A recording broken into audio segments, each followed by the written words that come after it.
I would like to begin by acknowledging the Wurundjeri people of the Kulin Nations as the traditional owners of the land on which our Parkville campus stands. I also acknowledge the traditional custodians of the various lands on which you are all joining me from today. I pay my respect to their elders, past, present, and emerging, and to the Aboriginal elders of other communities. Good morning, everybody. This is CCEMMP PhD student Xiaoming from Weihai. A friendly reminder during the presentation, audience should stay muted, and also the seminar will be recorded and shared on our official website.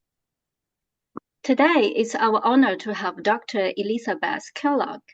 Elizabeth Kellogg did her undergraduate studies at UC Berkeley and received a PhD from the University of Washington, working on computational biology in the group of David Baker. She then became a postdoc in the lab of Eva at UC Berkeley using cryo-electron microscopy. Her scientific background results in a scientific approach that seeks to understand biology with a quantitative perspective, relying on biological structure determination and design. Since starting her own group at Cornell University in 2019, Dr. Kellogg has sought to understand how transposons reshape genomes and how they can be repurposed as genome editing tools. In particular, her group has investigated the behavior and molecular mechanism of programmable CRISPR-associated transposons, Cas, to determine how DNA integration is regulated spatially and temporally in a genomic context, using a combination of biochemical, structure, single molecule, and genetic approach. Among other honors, Dr. Kellogg was selected as Pew Biomedical Scholar in 2021 and received the 2023 Margaret Oakley Dayhoff Award from the Biophysical Society. She joined the St. Jude as an associate member in 2023. Today, her topic is Mechanistic Insights into RNA-guided DNA integration using transposons.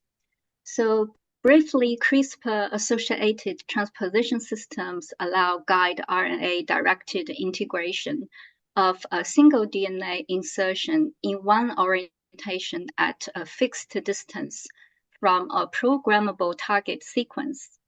These transposition systems are highly complex, with multiple components interacting to carry out a highly coordinated sequence of events, to select target sites and subsequently integrate cargo DNA. The Kellogg lab seeks to understand the underlying mechanism of programmable DNA insertion by using high-resolution single-particle Cryo-EM to characterize the structure of these and related transposition systems. Oh, yours, Doctor.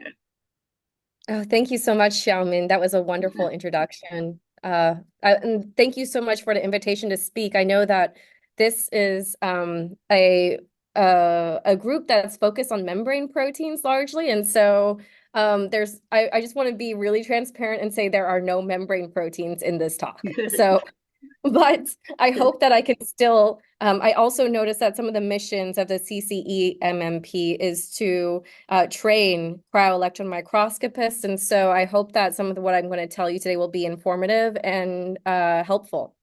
So, Xiaoming is absolutely correct that we in the lab study RNA-guided DNA integration, and you know, as you all know, we all have a genome. Bacteria, all organisms have a genome that is subject to organization as well as nucleic acid transactions and reorganization. And what we've been really focused on is these DNA elements called transposons. And you can see there's a purple and in a gray. The gray is the flanking regions that dictate the flanking sites for mobilization. And the transposase is the protein that allows the catalysis of integration. Now, normally transposons are, unregulated. They insert everywhere in the genome, but a lot of people are interested in transposons because they can integrate large pieces of cargo, meaning they're good for genome editing. And so, we're interested in transposons, but we're really interested in a highly regulated class of transposon. And they're commonly referred to as CRISPR-associated transposons, and they encode numerous genes, one of which is a CRISPR-like gene and a transposase, like I just told you before. But how they're connected and their function was really mysterious until we started working on it. But we did know that the CRISPR effector would actually direct integrations, as shown by that black arrow, using a guide RNA. And so what we really set out to do in the lab was to figure out how the guide RNA actually triggers a DNA integration. And I think that, we didn't realize it at the time, but we were in for a wild ride that just continues on to this day because it's almost like a Pandora's box. We opened it a little bit and all of this stuff started spilling out. So it's been a really incredible ride so far, but what I wanted to start out with is to show you some data. So what I'm showing you is one of the results of our transposition experiments.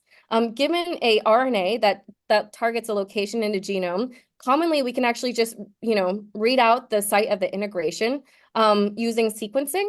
And if you do that, you'll see the following. You'll see that downstream of the guide RNA, you'll see a number of different integration events, and that's indicated by these blue bars. So these integration events occur in a very narrow window downstream of that guide RNA and in a single orientation. You don't see like any differences in those bars because one of the orientations is indicated in blue, and if it were in an opposite orientation, it'd be indicated in green. So this is actually indicating that all the orientation insertions are one orientation.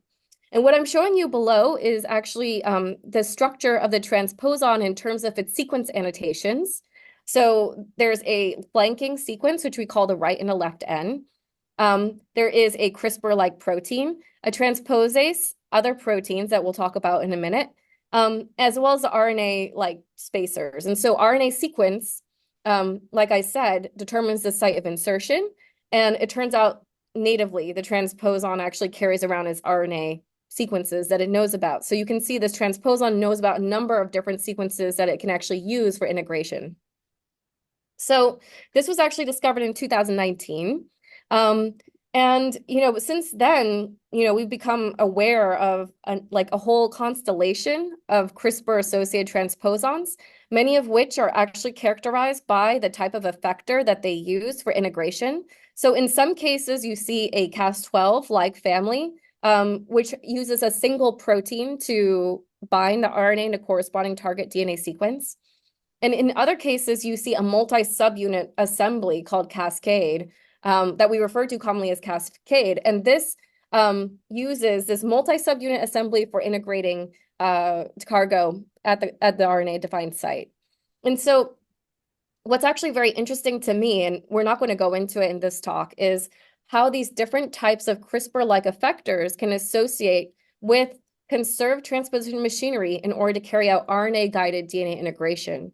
It's not all obvious how that would happen, and so a lot of the work in the lab is dedicated towards trying to understand that. But you can see that I've only annotated 2 different branches of that tree, and there's actually way more diversity that I'm not showing you now. But in the end, we have a number of different mechanistic questions. In the end, like Xiaoming wonderfully said, I'm a biophysicist. And what I really wanted to know was how the RNA actually defines the site for DNA integration. It's not very common that you would see a transposon that's so highly regulated like this. And to integrate at a, so specifically once per genome, it requires a high degree of regulation that isn't normally seen in transposons. So that was our first question. We wanted to understand why the insertions are so precisely spaced, as I showed you in that previous slide. And we also want to understand how it can regulate the orientation it inserts in. How is orientation control achieved?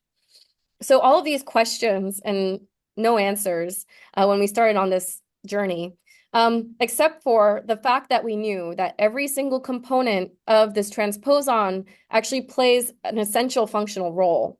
So you can't drop out any of these components without losing either activity or transposition or its RNA-guided behavior. And what we thought was, probably all of these components are interacting in an assembly. And this is actually a picture from one of my early grants that I submitted to do work on this system, in which we actually used really old literature on a related transposon family called TN7 in order to infer that all of these components were most likely interacting in this way on DNA. And so this was our earliest prediction on how RNA-guided DNA integration was happening.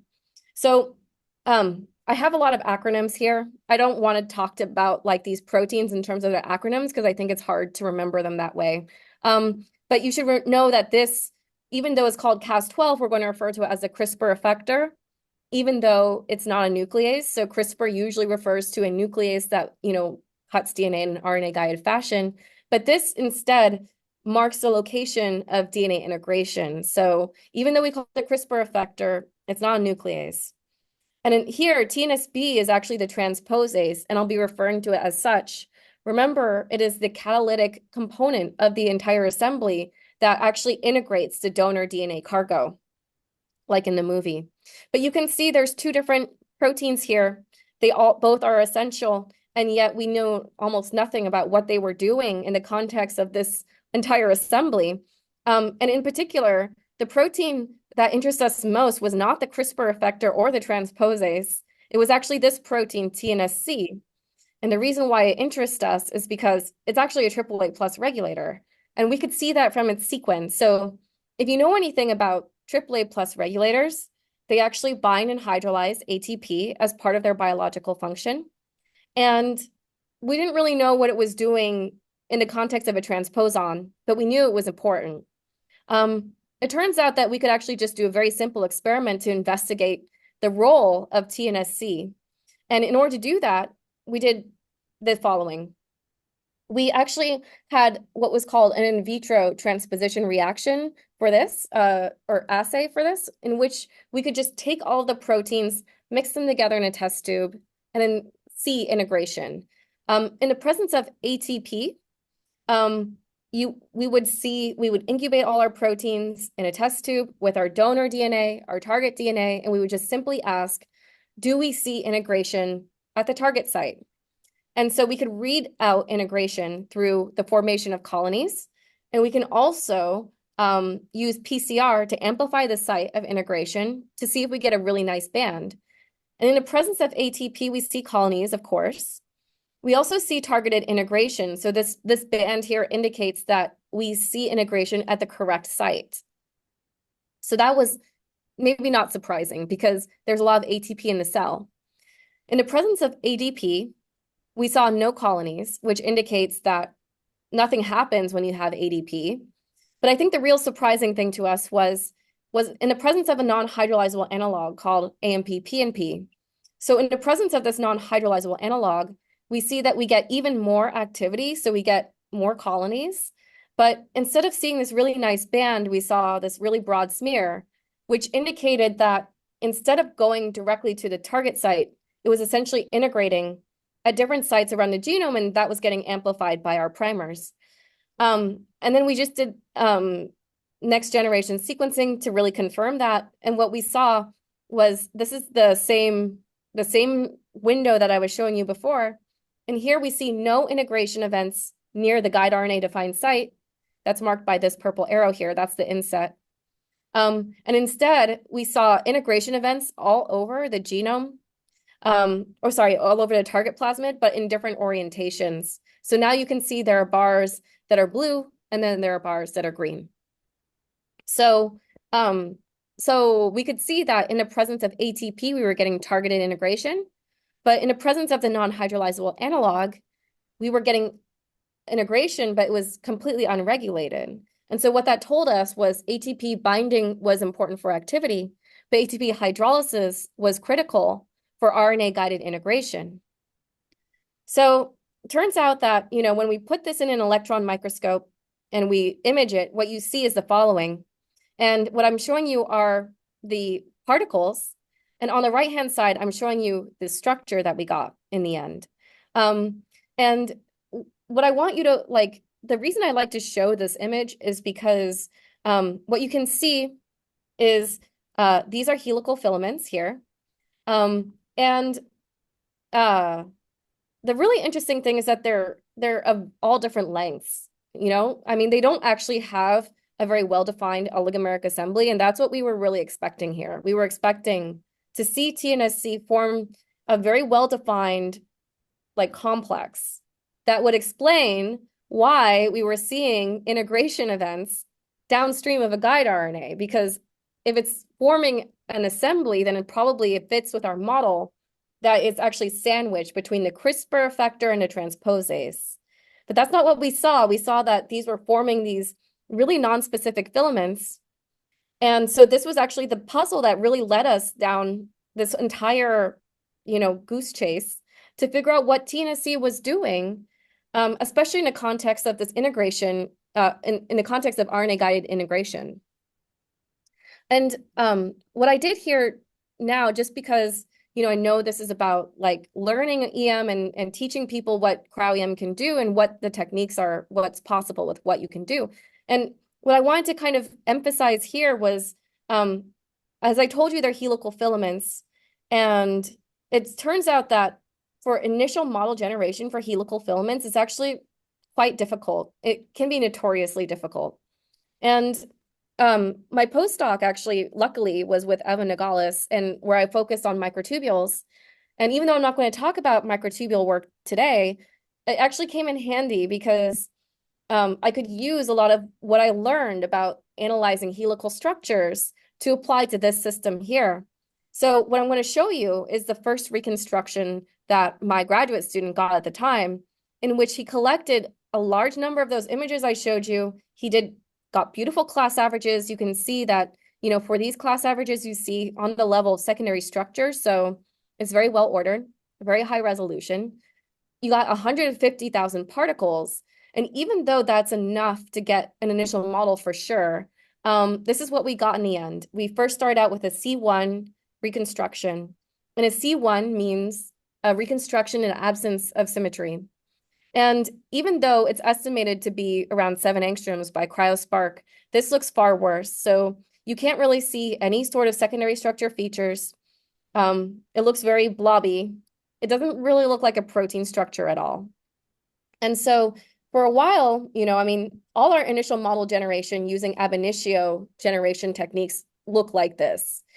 And the reason why is because all of these different helical objects contain all of your viewing angles, so you don't actually have a preferred orientation problem, but all of those projections basically get smashed together because these ab initio algorithms have a hard time, distinguishing the different views. They all look the same.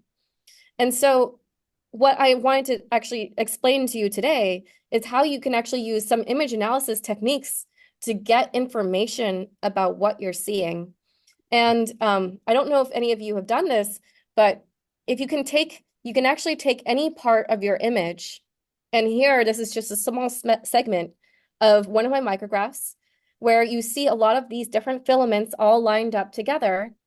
And this is what we call the real space image.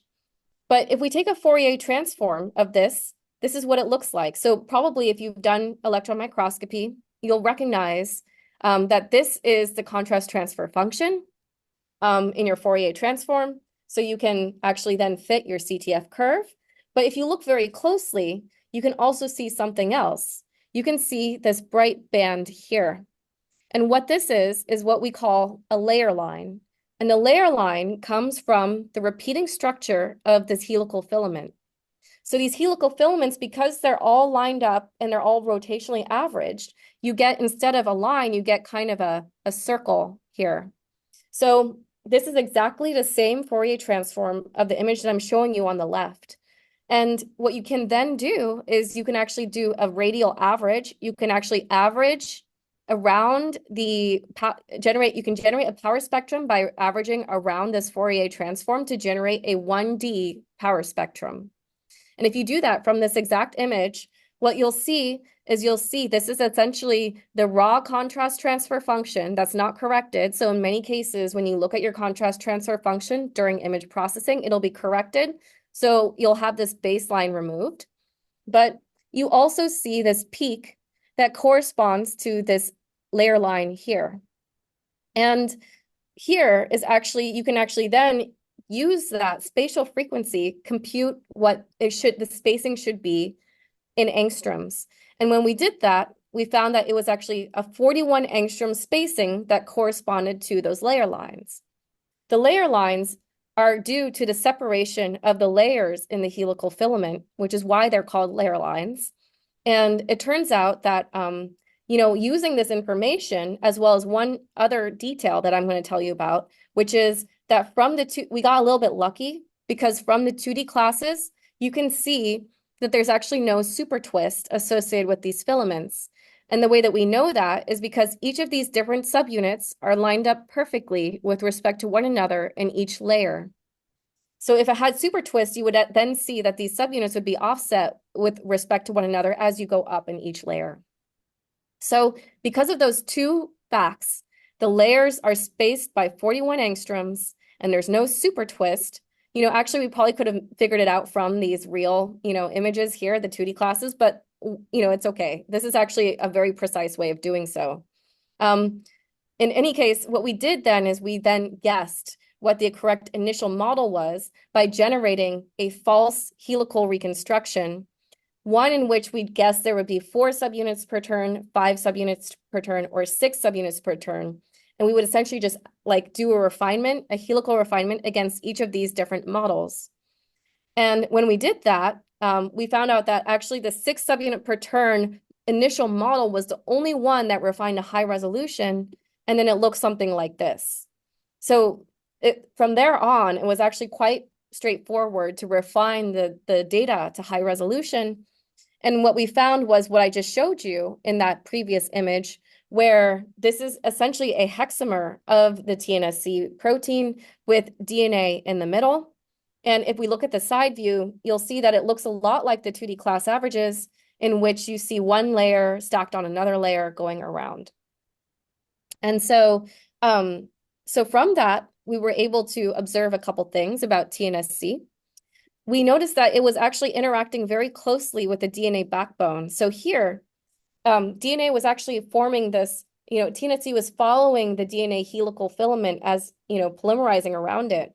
And it would form these very specific interactions with the DNA backbone. And by interacting with the backbone and forming these oligomeric assemblies, the TnsC helical filament would actually distort the DNA.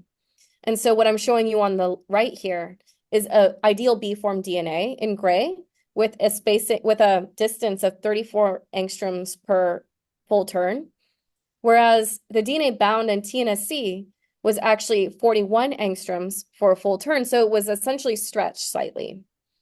And at the time, we thought this is probably a very important mechanism for priming the DNA for integration. At that time, it was quite difficult we didn't really know anything about any of the different components that we were trying to solve the structure of.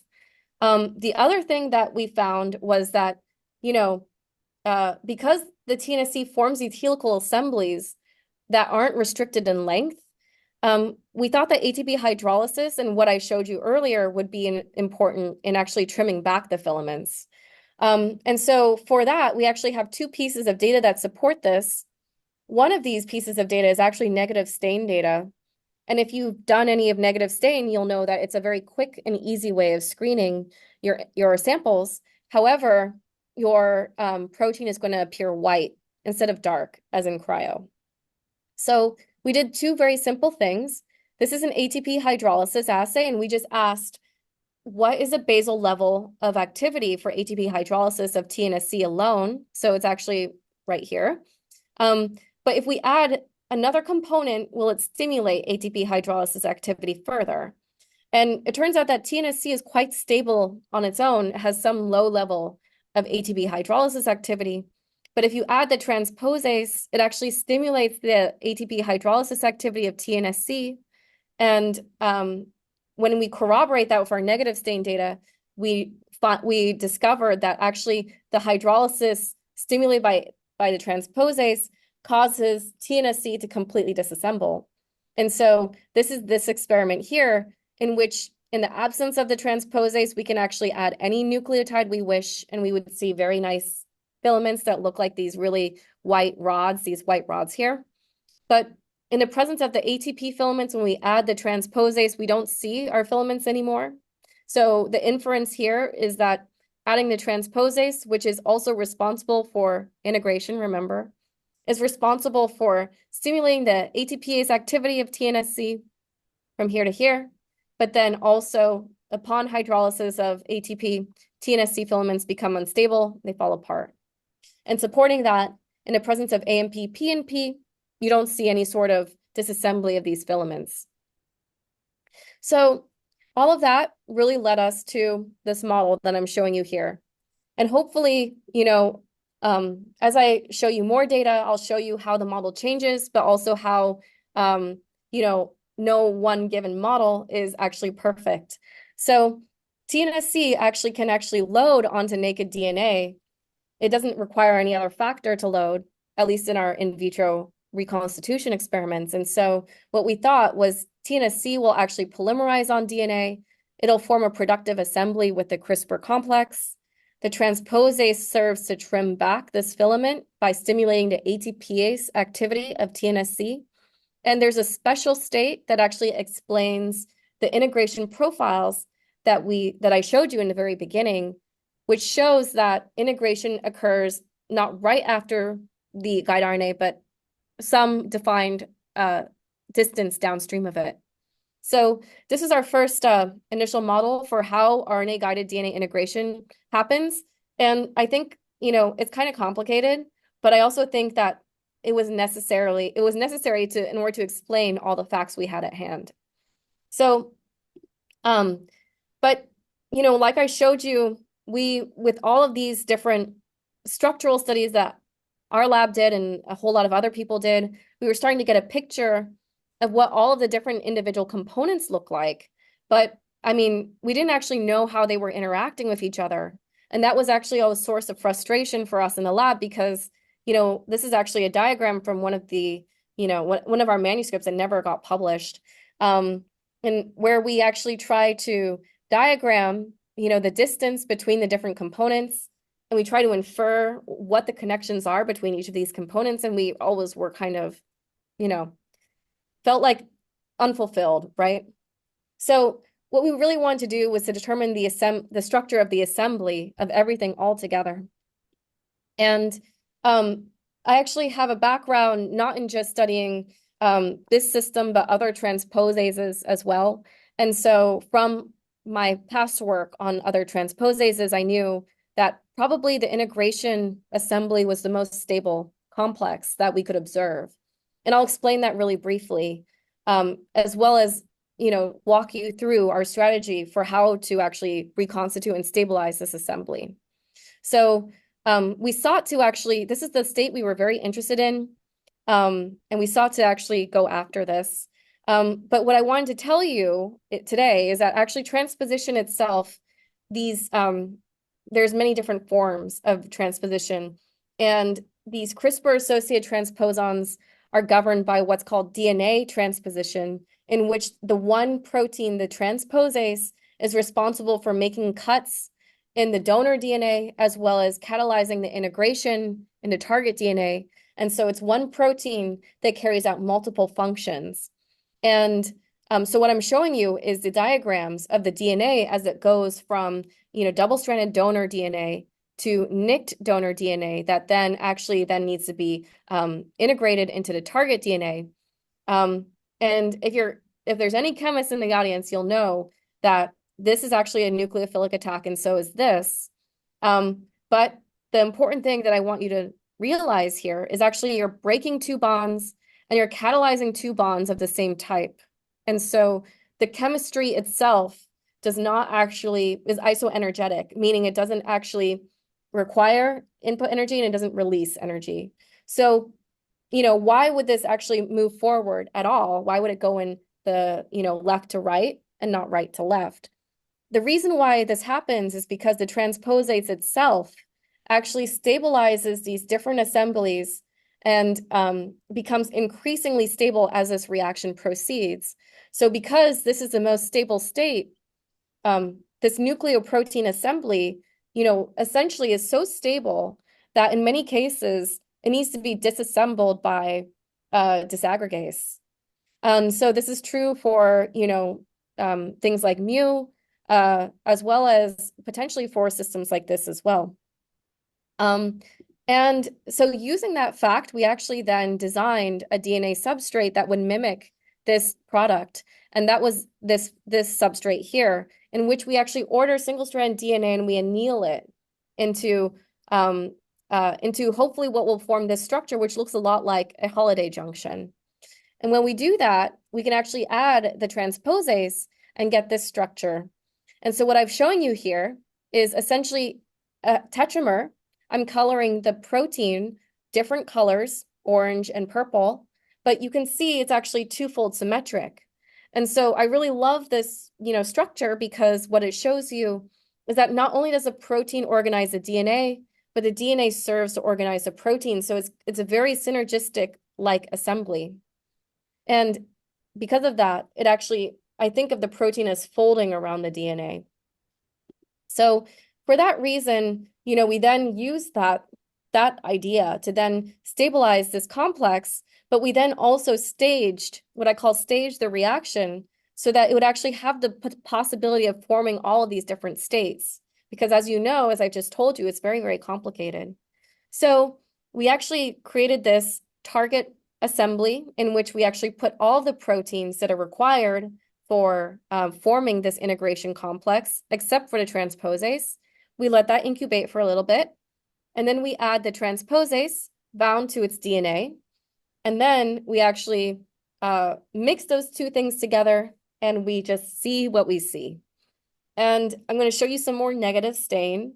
And what I wanted to show, the reason I want to show it is because I want to show you what happens when we image these intermediate reactions. So if we just take this target assembly, the things that are, forming assemblies, but without the transposase, I don't know if anybody has experience looking at negative stain, but if you don't worry. All you're supposed to get from this is that the assemblies are very heterogeneous. And you can see that because, we're actually seeing filaments again. So we're seeing filaments of different lengths in this negative stain image. And that's being shown by these arrows. So the point is that they're forming these very long assemblies, much like what we were seeing in our first Cryo-EM structure, the Cryo-EM image that I was showing you.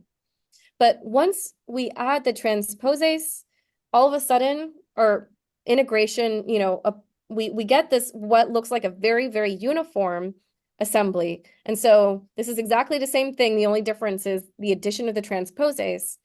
And instead of filaments anymore, you can actually see there's no filaments, but there are these, essentially large, very large structures that are very uniform. And so that would indicate you have something very stable in there. When we do the 2D classification, we find that we get, very uniform particles. And from there, it was very, essentially relatively simple, actually, to get the reconstruction. And this is what we call the hollow integration complex, which contains the CRISPR effector and the transposase, essentially everything that you need in order to do RNA-guided DNA integration, all forming this very homogeneous assembly on DNA, in which you see a really strong DNA deformation here where the guide RNA is. This is a target DNA, and this is actually the integration site, the target site duplication. And that is actually covalently linked to the transposon DNA. So here we have, essentially an RNA-guided transposon caught in the act of integration. So we were very, very happy to get this. Of course, we were wondering what we could learn from this structure because, it's one thing to see the architecture of something that you've been working on for so long, but are the details correct? Can you actually use this for something useful? And the first thing we did was, this is actually the reconstruction I just showed you. And we noticed that the transposase, which is colored in purple now, this is the transposase here, is making a number of different interactions with this AAA plus regulator TnsC. One of those interactions is right here. We call it the hook because it's the last terminal part of the transposase that kind of hooks on to TnsC, and that's something that we knew about before. But when we actually cut off this hook, then it actually abrogates all of the integration activity. So it goes from having something like 260 colonies to 2. So it's a very important part of the transposase, even though, this is actually at the C-terminal end. And when we actually solved the structure of this transposase, we didn't actually observe this part of the transposase because it was a disordered and kind of flopping around. So even though it's a very small part of that transposase, it's playing a very, very important role. The other things that we observed were, there's not just this, but there's also a protein-protein interface that gets formed between the TnsC protein and the transposase.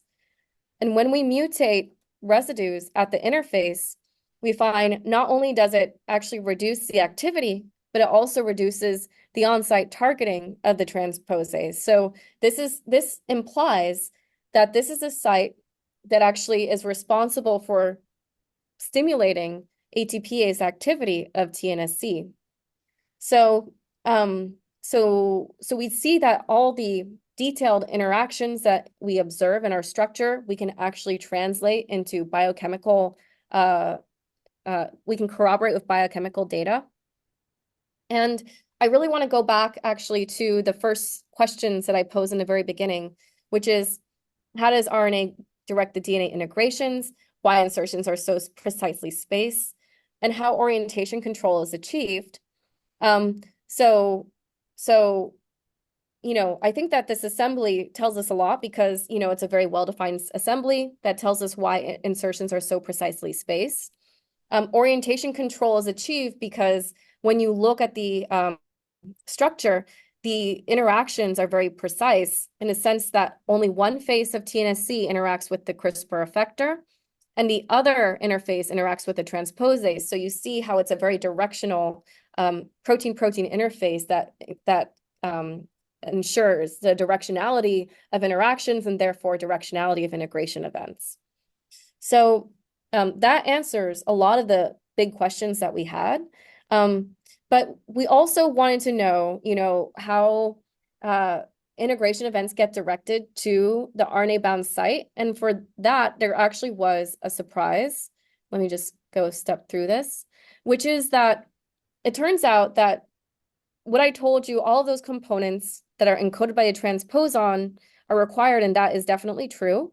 But we actually had a very big surprise in the sense that there was a ribosomal protein called S15, which is actually encoded by the bacterium and is required for stabilizing the entire assembly of this integration complex. And so what I'm showing you here is where the CRISPR effector is, where the target DNA is, the RNA scaffold, as well as where one of the transposon encoded proteins is, and then where S15 sits. So S15 is important. It does not actually interact directly with these CRISPR effector or the TNIQ. It seems to bind to the RNA scaffold, and it recognizes a site that mimics the ribosomal RNA. And that actually was a discovery by Martin Yannick's lab. So we see that in our structure. And we also find that adding this S15 factor back into our in vitro reactions actually stimulates the activity of the transposase, and also increases the amount to which we see RNA-guided DNA integration. So it seems like it's a bona fide host factor that's required for integration, and was a huge surprise for us. So going back to the precision of the insertions, what I wanted to point out here was that actually what we see is a mismatch. Remember how I showed you in the TnsC filaments how it followed the symmetry of the DNA? Here, instead of seeing something similar, we see something very different. Here we see 2 helical turns of TnsC in our structure, but we actually see 3 turns of DNA. And so you don't see that symmetry anymore. There's actually a mismatch between the symmetry of the DNA and the symmetry of TnsC. And we hypothesize that actually this is very important because what this could mean is that this is now a ruler essentially TnsC is acting as a ruler to measure the distance between the CRISPR effector and actually the ultimate site of integration. And so our next question was, how does this ruler actually measure the distances between the CRISPR effector and the ultimate integration site? But this mismatch in symmetry actually suggests there would be different types of interactions at this CRISPR effector and at the transposase. And indeed, that turns out to be true. What we see is, I'm going to show you the interior of the transpososome or the integration complex. And now what I'm showing here is the DNA, but I'm coloring the different interactions of the different categories of residues in different colors. So you can see that one set of residues clusters near the CRISPR effector, and those are colored red. But there's another set of interactions at the transposase that interact with DNA and are colored blue. But the really important thing is that both of these are actually important for integration. If we mutate the blue residues, we actually see activity knocked out. I'm not showing it here, but if you mutate these red residues, you weirdly get an increase in activity, but it becomes unregulated. And if you combine all of these mutations, you see that there's a dominant effect for these blue residues, which indicates most likely that this is essentially the licensing factors or the licensing step for integration. So integration doesn't happen if these residues are not here. So that actually tells us, the details of how TnsC can act as a ruler to measure distance. And from that, we actually revised our model. So it was really hard for us to imagine how TnsC could get to be in this state where it's interacting with the effector as well as making really asymmetric interactions with DNA. And so we draw this arrow to indicate that we don't know which way TnsC polymerizes. Does it actually nucleate at the CRISPR effector and polymerize away or not? But in the end, I don't know that it really matters which way the TnsC filament nucleates or polymerizes. It's really important just to know that actually TnsC forms these very specific interactions with the CRISPR effector and can actually form filaments of all different lengths that are not restricted to anything. And then when you add the transposase, this is still the same. It stimulates ATP hydrolysis and disassembly until we get an integration complex being formed, which of course is the most stable state that we observe in our cryo-EM reconstruction.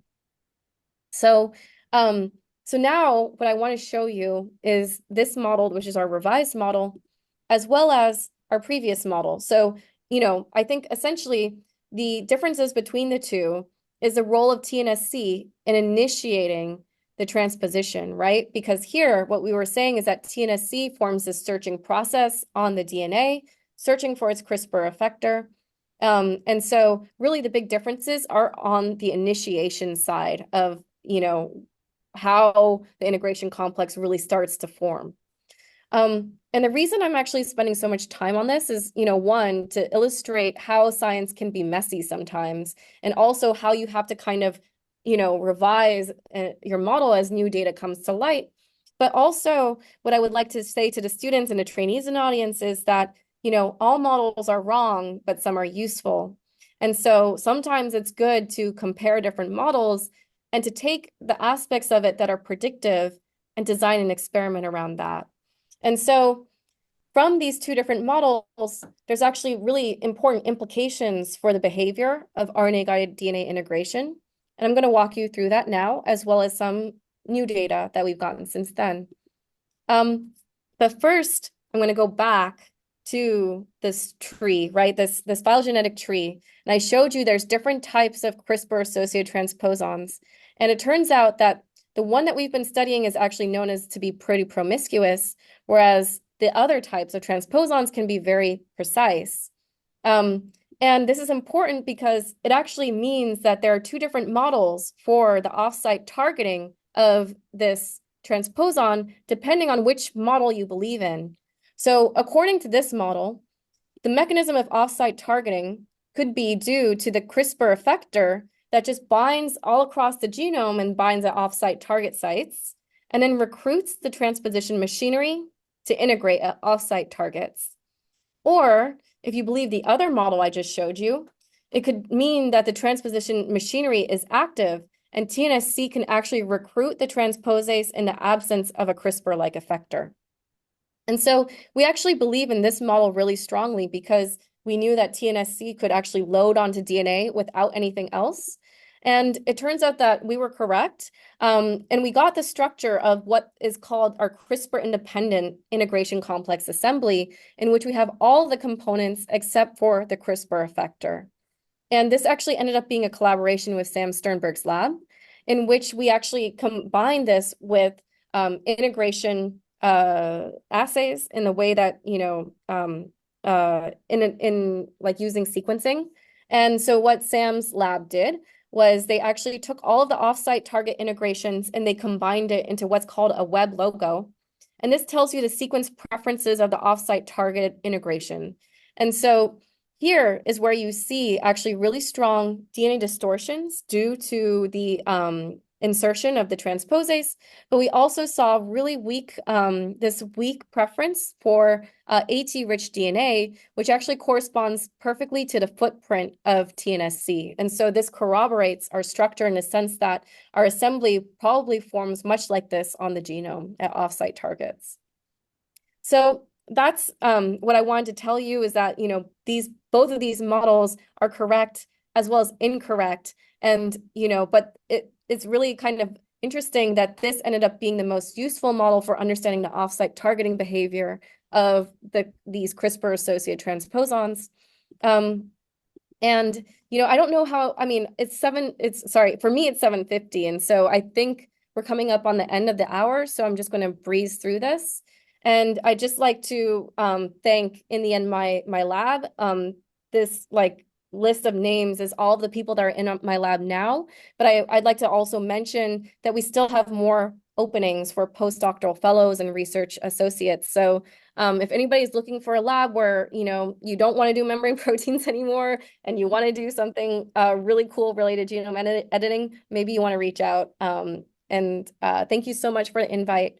And I'll take any questions for sure. So great. It's really complex and informative talk. So any questions, feel free to ask or leave your message in the chat. Here we have a question from Rajiv. So his question is, how long DNA in terms of base pair? Well, I don't know what Rajiv is referring to. Are you referring to the DNA used for reconstitution? Maybe you can just clarify. Yeah, that's during reconstitution, how long the base pairs you have used for? Oh, they range, but I think the longest one can be up to 200 nucleotides. So we have a little bit of extra stuff on there. Some of it is for essentially doing pull downs. Okay, cool. So you see only one reconstituted complex on DNA or multiple on? So I didn't have a chance to explain this further, but we see a remarkably homogeneous assembly. But we do see a little bit of heterogeneity in the composition of the complex in the sense that we could see, essentially either 12 TNSCs or 13. So the TNSC assembly itself actually has some heterogeneity associated with it. And that actually is due to the flexibility of the DNA and can explain why the spacing is in that narrow window. Okay, thank you. Okay, yeah. And we have another question from Shabi. What is the general sequence of assembly of the complex? And both models, previous and revised, appear to have different order. So let's go back to it. We can go back to it. Oops. So these are the two different models that we propose, and both of them go in the same order, going from top to bottom. And the only difference between the two is actually the initiation of the TNSC filamentation, whether it proceeds at some distal part of the DNA or it just doesn't get nucleated by the effector, but it kind of just forms a complex when it runs into it, or whether it actually starts from the effector. That's major differences between the two models, and otherwise they are very, very much the same, especially when you get from here onwards. So the first two steps just differ in a sense of like, what is the role of TnsC filamentation? Okay, go ahead, Tnet or One. Yeah. Hello. Hi, my name's Theo. Hi. Thank you for the awesome talk. Super nice mechanical, mechanistic explanations. I had Thank you. a question, particularly about how you were talking about the orientation in which these sequences are inserted. And you said with ATP, you see only one orientation going, and you think this is because of the certain orientations that this TnsC protein makes in the middle of this, it's complex. But then if you added a different AMP and you see different orientations. So if this insertion of orientation by TnsC is based on its own orientation to other proteins, how would the MNP change that then? Yeah, I mean, so it goes back to what, offsite targeting, right? I mean, we can think of this AMPP phenomenon as being offsite targeting, right? So what happens here, I'm just going to like bring this back. TnsC essentially can load onto DNA in the absence of, any other factor in the absence of the CRISPR effector. But if it's bound to AMP-PNP, the transposase will actually not stimulate it to disassemble, but it still is capable of integrating. And so the transposase gets recruited, then it integrates instead of just stimulating disassembly. Great, thanks. You're welcome. And we have questions from Javed. Javed, yeah. Thank you very much. Hi, Liz. This is Javed from the University of Melbourne. So myself, I'm doing helical reconstruction and I'm struggling with the ab initio reconstruction. So the peak at the radial graph that you showed, does that correspond to the rise of the asymmetric unit? And furthermore, can you provide insights into how one can find the rise and twist the initial parameters of the helical assembly? Okay, thank you for that question. The rise is actually the difference in spacing between adjacent subunits. And so the layer lines would be whatever number you measure for your layer lines divided by how many subunits you have in your helical filament. So, yeah. So I would say, what you could do is like, if you just email me, I actually have this GitHub that has all of these scripts that might help you. And I'm happy to share that, if that will help. Also, I don't mind, I would be happy to give you advice on your helical reconstruction if you'd like. Thank you. You're welcome. Go ahead, Georgia. Yeah, I have one more question. So without transposase, do you see DNA interaction with TNC in cryo? Without the transposase, do you see interactions with TNC in which one in cryo? Oh, the transposase? Yeah, DNA? They do not, yeah. In the absence of DNA, so this is actually, I glossed over this. This is a great question. I glossed over it because it's actually in one of our previous publications, but it's in a PNAS paper. Actually, this little hook thing that I was mentioning, if you put them together in the absence of any sort of DNA that links the two, you'll see this tiny little hook kind of pop up. And so that's the only part of the transposase that actually interacts with TNSC in the absence of like the some sort of assembly that links the two. And do you see without transposase only DNA and TNSC like filaments on DNA? So without the transposase, do we see filaments of TNSC on DNA? Is that the question? Yes. Yeah. Definitely. I mean, so you do need to add some sort of nucleotide. You need to add ATP. But if you have ATP, TnsC, and DNA, it'll form.